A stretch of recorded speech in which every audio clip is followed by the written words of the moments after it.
जोहार, मैं हूं आयुष कुमार और आप देख रहे हैं अबुआ दिशुम अबुआ राज। शुरुआत करेंगे बड़ी खबर के साथ। बड़ी खबर धनबाद से है। पदभार ग्रहण करने के बाद एसएसपी एचपी जनार्दनन की बड़ी कार्रवाई देखने को मिली। जी हां, पदभार ग्रहण करने के बाद एसएसपी एचपी जनार्दनन की बड़ी कार्रवाई। तेतुलमारी थाना प्रभारी रोशन कुमार को किया गया है सस्पेंड। मैथन ओपी प्रभारी विकास यादव लाइन हाजिर किए गए हैं। गोविंदपुर थाना के एएसआई सरताज खान को किया गया है निलंबित। बरवड्डा थाना के एएसआई संजय कुमार सस्पेंड किए गए हैं। मैथन ओपी के एएसआई प्रमोद कुमार राय सस्पेंड हुए हैं। निरसा थाना के सिपाही रमेश यादव को निलंबित किया गया है। बड़ी खबर, पदभार ग्रहण करने के बाद एसएसपी एचपी जनार्दनन की बड़ी कार्रवाई। तेतुलमारी थाना प्रभारी रोशन कुमार को किया गया सस्पेंड। मैथन ओपी प्रभारी विकास यादव लाइन हाजिर किए गए हैं। गोविंदपुर थाना के एएसआई सरताज खान को किया गया है निलंबित। बरवड्डा थाना के एएसआई संजय कुमार किए गए हैं सस्पेंड। वरीय पुलिस अधीक्षक के निर्देशानुसार पुलिस उपाधीक्षक मुख्यालय वन के द्वारा दिनांक 3-4 की रात्रि में गश्ती चेकिंग की ड्यूटी के क्रम में बरवड्डा, गोविंदपुर, निरसा, मैथन ओपी के कुछ पुलिस पदाधिकारी कर्मी को अपने कर्तव्य के प्रति लापरवाही बरतने का आरोप पाया गया, जिस आरोप में पुलिस अवर निरीक्षक विकास यादव, थाना प्रभारी मैथन ओपी को तत्काल पुलिस केंद्र धनबाद वापस किया गया। सहायक अवर निरीक्षक सरताज खान गोविंदपुर थाना, सहायक अवर निरीक्षक संजय कुमार बरवड्डा थाना, सहायक अवर निरीक्षक प्रमोद कुमार राय मैथन ओपी एवं आरक्षी 2144 रमेश यादव निरसा थाना को तत्काल प्रभाव से निलंबित कर विभागीय कार्रवाई प्रारंभ की गई है। इसके अतिरिक्त दिनांक 4/1/24 को रात्रि में गुप्त सूचना प्राप्त हुई थी कि तेतुलमारी थाना अंतर्गत गंडुआ बस्ती स्थित छाता टाड़ में कुछ व्यक्तियों द्वारा अवैध कोयले का अवैध खनन एवं व्यापार किया जा रहा है। उक्त सत्यापन हेतु एक विशेष टीम के द्वारा सत्यापन करने पर उपरोक्त स्थल से अवैध कोयला एवं ट्रक बरामद किया गया, जिसके आरोप में पुलिस अवर निरीक्षक रोशन कुमार, थाना प्रभारी तेतुलमारी को तत्काल प्रभाव से निलंबित करते हुए विभागीय कार्रवाई प्रारंभ की जाती है।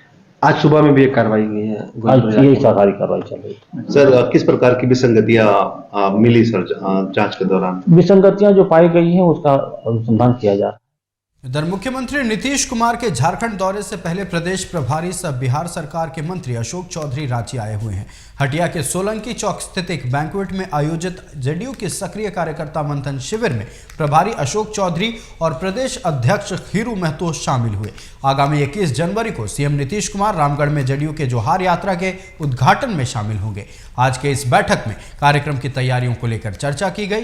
हालांकि कार्यक्रम में अधिकतर जिला अध्यक्षों की अनुपस्थिति से प्रभारी अशोक चौधरी ने नाराजगी जाहिर की है। मीडिया से बात करते हुए उन्होंने जोहार यात्रा के उद्घाटन में 50,000 से अधिक लोगों के शामिल होने की आशंका जताई है। बैठक के बाद अशोक चौधरी से बातचीत की हमारे संवाददाता चित्रंजन कुमार ने। प्रदेश प्रभारी मंत्री अशोक चौधरी जी लगातार झारखंड दौरे पर है, प्रभारी को धार दे रहे। मंत्री जी, संगठन के विस्तार के, संगठन की मजबूती के लिए लगातार झारखंड के प्रवास पे आ रहे, दौरे पर आ रहे। जी, संगठन का कैसा? नहीं, पहले से बेटर हुआ है, लेकिन और बेटर करने की जरूरत है और मेहनत करने की जरूरत है। प्रयास हम लोग कर रहे हैं। हमको लगता है कि हम लोग सफलता पाएंगे। हर आदमी तो प्रयास ही न करता है, और हम लोग भी, पार्टी के सब लोग मेहनत कर रहे हैं, तैयारी कर रहे हैं। प्रभारी जी, 2024 का चुनाव नजदीक आ रहा है, गिनती के दिन बचे। वैसे में झारखंड में क्या कुछ तैयारियां हैं पार्टी? अभी हम संगठन को खड़ा करने का प्रयास कर रहे हैं। राहुल गांधी की भारत जोड़ो न्याय यात्रा झारखंड में भी होनी है। ऐसे में जेएमएम के जो सहयोगी इंडिया के जो दल है, वो भी कई दल शामिल हो रहे हैं उस यात्रा में। क्या जदयू अभी हम लोग अभी निर्णय हम लोगों ने नहीं लिया उसको। इंडिया गठबंधन में नीतीश कुमार को बड़ी जिम्मेवारी देने की तैयारी? सर नहीं, हमको नहीं जानकारी है। थोड़ा सा 5 मिनट। तो ये थे झारखंड के प्रभारी मंत्री अशोक चौधरी, जो लगातार झारखंड पर जदयू के विस्तार में लगे हुए हैं। सहयोगी पिंटू के साथ चित्रंजन कुमार, टीवी 45 रांची। इधर गांडेय विधानसभा सीट खाली होते के साथ उपचुनाव होने और ना होने पर सत्ता और विपक्ष आमने सामने है। पक्ष विपक्ष दोनों ही पत्र लिख रहे हैं। वहीं गठबंधन सरकार में शामिल कांग्रेस ने बीजेपी पर निशाना साधते हुए कहा कि आखिर क्यों गांडेय विधानसभा पर विपक्ष उपचुनाव नहीं चाहती।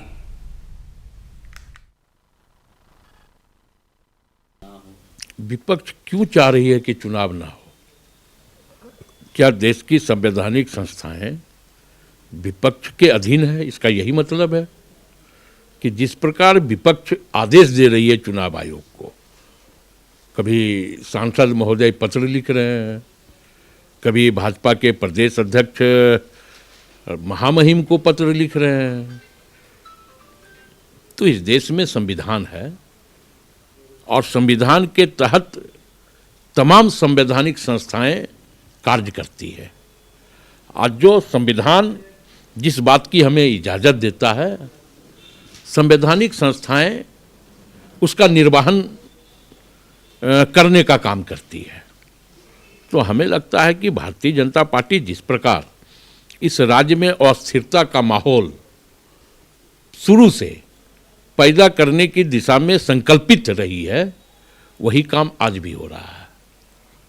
तो कहीं ना कहीं हमारी भी जवाबदेही बनती है कि हम संविधान का रक्षा करें, लोकतंत्र का रक्षा करें।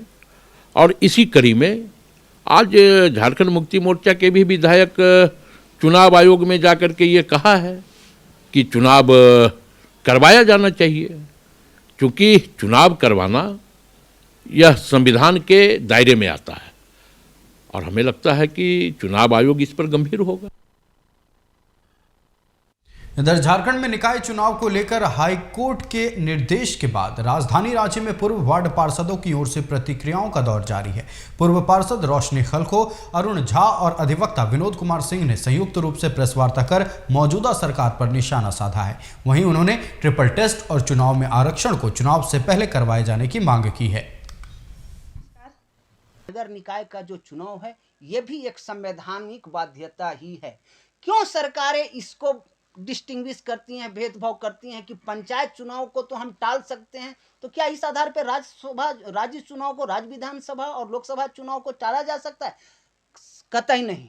तो ऐसी परिस्थिति में इस स्थानीय निकाय को ये जो एक लोकल सेल्फ गवर्नमेंट का जो कंसेप्ट जो इंट्रोड्यूस हुआ, भारतीय संविधान के अमेंडमेंट जो लाया गया 73वां और 74वां, इसमें एक बड़ा कंसेप्ट है डेमोक्रेटिक सेटअप का। इसको वायलेट करने का कोई सरकार क्यों डेयर करती? जो नगर निकाय चुनाव नहीं हो रहा था, फिर उसके बाद नगर निकाय चुनाव के लिए हम लोग अपील पे गए और उसके बाद डिसीजन आया।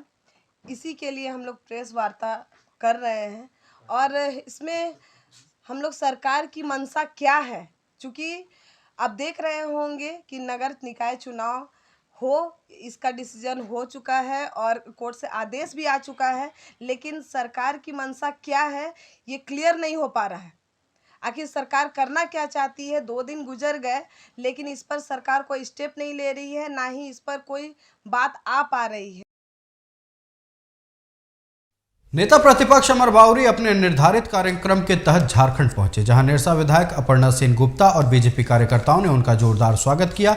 मौके पर जनता को संबोधित करते हुए नेता प्रतिपक्ष ने हेमंत सरकार पर जमकर निशाना साधा है। साथ ही केंद्र की नरेंद्र मोदी सरकार के कार्यकाल की तुलना राम राज्य से की है।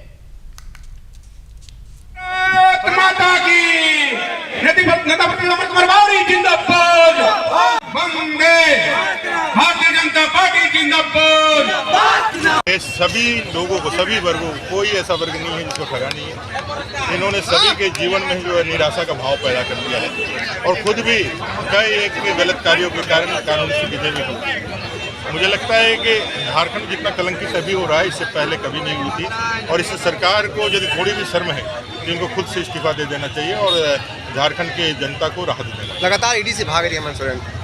भागना ही कहेंगे, अगर जो सामना नहीं कर रहे तो भागना ही कहेंगे।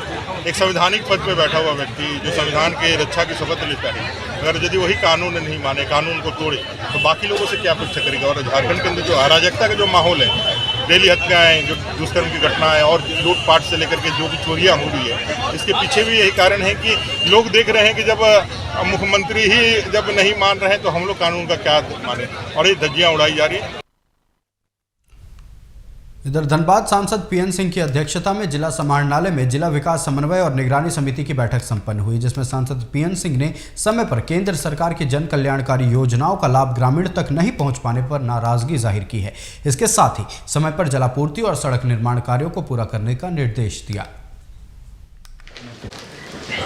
क्रमांक 1 मनरेगा का अनुपालन प्रतिवेदन। दिशा की बैठक हो रही है और इसमें सभी प्रकार की समस्या ग्रामीण विकास से संबंधित प्रधानमंत्री आवास योजना में 12 पंचायत के लोगों को अभी तक लाभ नहीं मिल पाया है। मैंने इस पर प्रश्न भी किया था भारत सरकार से कि उनका पोर्टल नहीं खुल रहा है। जवाब हमें मिला कि राज्य सरकार ने सूचित किया है कि 12 पंचायत को पोर्टल से जोड़ दिया गया, लेकिन अभी तक लाभान्वित नहीं जुटे और उसका समय पार हो गया है। यहाँ उपायुक्त महोदय को कहा कि उसको घर का लाभ मिले, इसको प्राथमिकता के तौर पर आप देखें। पहले की अपेक्षा हम लोगों ने किया था कि जो भी काम हम लोग पहले बैठक में दिया उसका पहले समीक्षा होगा और समीक्षा के दरमियान जो काम हुआ उस पर डिस्पोजल होगा, जो नहीं हो पाया उस पर हम लोग चर्चा करेंगे। अभी बैठक शुरू नहीं हुआ है, बैठक शुरू होने वाला है। और आज की जो बैठक थी उसमें जो प्रमुख मुद्दे हम लोगों का रहा वो मोस्टली जो है सो वाटर सप्लाई को लेकर के रहा। जो अलग अलग जगहों पे अलग अलग प्रोजेक्ट्स चल रहे हैं, कई जगहों पे कई एक पानी की समस्याएं रहती हैं, उनको लेकर के जो जनप्रतिनिधिगण हैं उनके द्वारा कई एक प्रकार के मुद्दे उठाए गए। साथ ही साथ जो है रोड कंस्ट्रक्शंस अलग अलग इलाकों में जो है उसको लेकर के जो है सो मुद्दे उठाए गए। साथ ही साथ जो नगर निगम क्षेत्र के अंतर्गत में कई तरह की जो समस्याएं हैं उनको लेकर के आया, शिक्षा विभाग से लेकर के स्वास्थ्य विभाग से लेकर के जो है मुद्दों को उठाया गया और जो हमारे जो भी कंसर्न डिपार्टमेंट है उनको एक तय समय अवधि में हम लोगों ने इन सभी जो पॉइंट्स उठाए गए हैं उन सभी का निराकरण करने के लिए और उसका अनुपालन वक्त एक छोटे से ब्रेक का, जल्द लौटेंगे।